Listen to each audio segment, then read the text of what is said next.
দুনিয়াটা একেবারেই ছোট এবং সামান্য সময়ের জন্য। ওয়াজ মাহফিলগুলোকে বর্তমান সময়ে আমরা এটাকে অপশনাল বানিয়ে নিয়েছি। যদি মনে চায়, যদি একটু ভালো লাগে, আলোচকের আলোচনা যদি একটু ভালো লাগে, একটু হৃদয়ের মধ্যে গিয়ে লাগে, তাহলে বসবো। এছাড়া বসার মতো মন মানসিকতার লোক খুবই কম।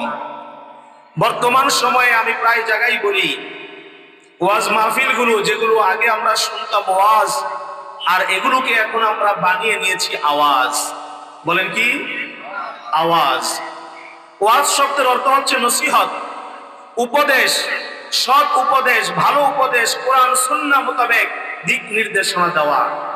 কিন্তু এখন মাহফিলগুলোতে আমরা যাই, বক্তার কণ্ঠ কেমন, বক্তা কতটুকু হাসাতে পারে, কতটুকু কাঁদাতে পারে, কতটুকু জিকিরে লাফালাফি করাইতে পারে, কতটুকু মাঠ গরম করতে পারে, ওই চিন্তা করে এখন বক্তা সিলেক্ট করা হয়। কি বলেন, ঠিক কিনা?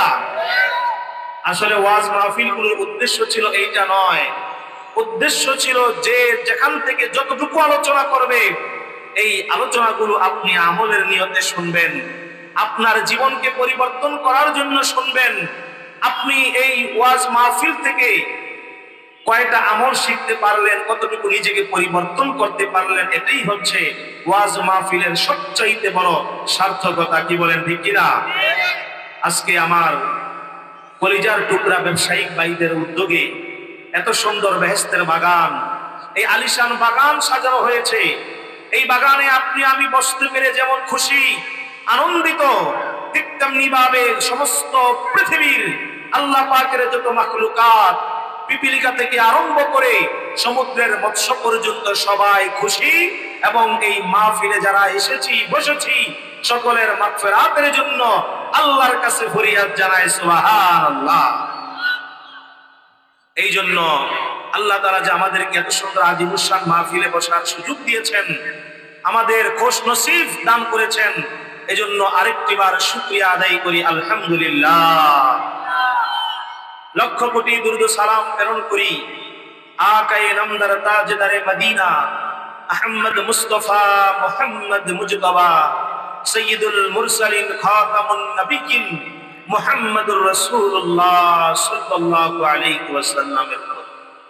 সম্মানিত হাজিরিন, আল্লাহ পাকের শুকরিয়া আদায় করার জন্য, আল্লাহ পাকের শুকরিয়া, কৃতজ্ঞতা, শুকরগুজার বান্দা হওয়ার জন্য এটারও একটা বিশাল বড় ভাগ্যের, বিরাট বড় একটি আল্লাহ পাকের দয়ার দরকার আছে না নাই?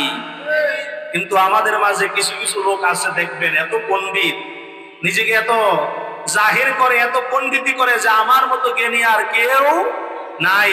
মাঝে মাঝে অনেক সময় মনের অজান্তে বলে ফেলে যে আল্লাহ এই কাজটা এইভাবে না করে এইভাবে করলেও পারতো, আরো ভালো হতো। বলেন নাউজুবিল্লাহ। এমন বলে কি বলে না? নারায়ণগঞ্জের মধ্যে বাহিরের লোক বেশি। কি বলেন, ঠিক না?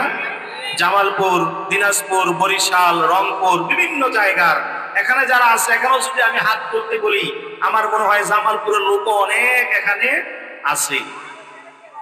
ট্রেনের মধ্যে জামালপুরের একজন যাত্রী ট্রেনের মধ্যে উঠে ঈদের সময় বাড়িতে যাবে, অনেক লোকের চাপ, চিন্তা করে যে আল্লাহ কেমন বোকার বোকা। বলেন নাউজুবিল্লাহ। কেন? আল্লাহ যদি আমাদের শরীরের মধ্যে নাট বল্টু সিস্টেম করে দিত, এই যে ট্রেনের মধ্যে মানুষ জায়গা হয় না, এতগুলো মানুষ উঠতে পারে না, দাঁড়াতে গিয়ে কত কষ্ট হয়, যদি হাত পায়ের মধ্যে একটু নাট বল্টু সিস্টেম করে দিত, তাহলে আমাদের হাত পাগুলোকে খুলে ব্যাগের মধ্যে নিয়ে কত লোক ট্রেনের মধ্যে দাঁড়াইতে পারত। কি বলেন? তার জ্ঞানটা অনেক বেশি না? যখন ইসলামপুর স্টেশনের মধ্যে গেল, যাওয়ার পরে ট্রেন থেমে গেল, লোকটা ওই চলন্ত পথে ঘুমায় গেছে। ঘুম থেকে উঠে দেখে ট্রেন থেমে গেছে, কিন্তু তার হাতের যে ব্যাগ, ওই ব্যাগ আর ট্রেনের মধ্যে নাই। ব্যাগ আর ট্রেনের মধ্যে নাই। এখন লোকটা ট্রেন থেকে নেমে সঙ্গে সঙ্গে স্টেশন মসজিদের মধ্যে গিয়ে সেজদায় লুটে পড়ে মালিকের কাছে কান্দে, মালিক, আমি তো ট্রেনের যাত্রার শুরুতে চিন্তা করেছিলাম নাট বল্টু সিস্টেম হলে হাত খুলে পা খুলে ব্যাগের ভিতর রেখে দিতাম, আজকে সত্যি তুমি যদি আমাদের শরীরগুলো এরকম ভাবে দিতা আর ব্যাগের মধ্যে রাখলে আমার মালামালের সঙ্গে হাত পাও থাকতো না যাইতো, সারা জনম পঙ্গু হয়ে থাকতে হতো। তার মানে মালিক তুমি সবচাইতে উত্তম পরিকল্পনাকারী, তুমি যেই পরিকল্পনা করো, তুমি যেই জ্ঞান, আল্লাহু আলিমুন হাকিমুন, তোমার জ্ঞানের তুলনায় আমি একেবারেই নগণ্য, আমি একেবারেই ক্ষুদ্র। সুবহানাল্লাহ। এই জন্য সম্মানিত হাজিরিন, আল্লাহ সুবহানাহু ওয়া তাআলার দরবারে বেশি বেশি করে শুকরিয়া আদায় করতে হবে।